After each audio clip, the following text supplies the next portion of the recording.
টি-20 বিশ্বকাপে সাউথ আফ্রিকার কাছে 1 রানে হারলেও দর্শকের মন জয় করেছেন নেপালের ক্রিকেটাররা। প্রোটিয়াদের বিপক্ষে এমন পারফরমেন্স দলের জন্য গর্বের বলছেন অধিনায়ক রোহিত পাউডেল।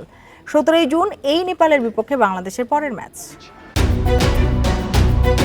দেড় যুগ ধরে ভালোবাসার নিড়ে এসিআই পিওর সল্ট।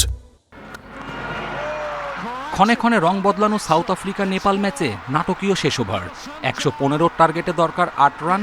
গুলশান ঝায়ের 1-4-এ তা নেমে আসে 3 বলে 4। পরের 2 বলে 2 রান। উচ্ছ্বাসে ফেটে পড়ার অপেক্ষায় তখন হাজারো নেপালিজ সমর্থক। 2024 টি-20 বিশ্বকাপের সবচেয়ে বড় অঘটনে সাক্ষী হতে চলেছিল আর্নেস ভেল গ্রাউন্ড। শেষ 2 বলে 1 ডট আর রান আউটে উল্লাসের চিত্র রূপ নেয় কান্নায়, চরম হতাশায়। টি-20 ইতিহাসে এর আগে 1 রানে হারের ঘটনা আছে 28টি, আর বিশ্বকাপে সংখ্যাটা 6-এর ম্যাচে নেপালের নাম যুক্ত হলো এবার। অন্যদিকে জয়ের পরিসংখ্যানে 28 ম্যাচের সর্বোচ্চ 5টি জিতেছে প্রোটিয়ারা। বাকি 5 দলের জয় 2টি করে ম্যাচ। ইতিহাসের দ্বারপ্রান্তে দাঁড়িয়ে থাকা নেপালের মুখের হাসি কেড়ে নিলেও হিমালয়ের দেশটি ক্রিকেটের সৌন্দর্য ফুটিয়ে তুলেছে সবার সামনে। অধিনায়ক হিসেবে পুরো দলের উপর গর্ববোধ করছি।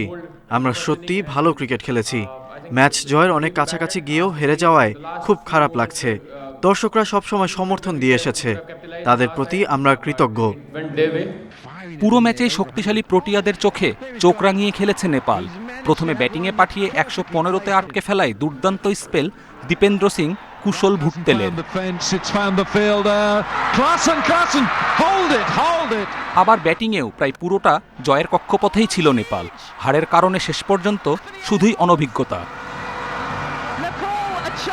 এই নেপালের বিপক্ষেই 17 জুন লড়বে বাংলাদেশ।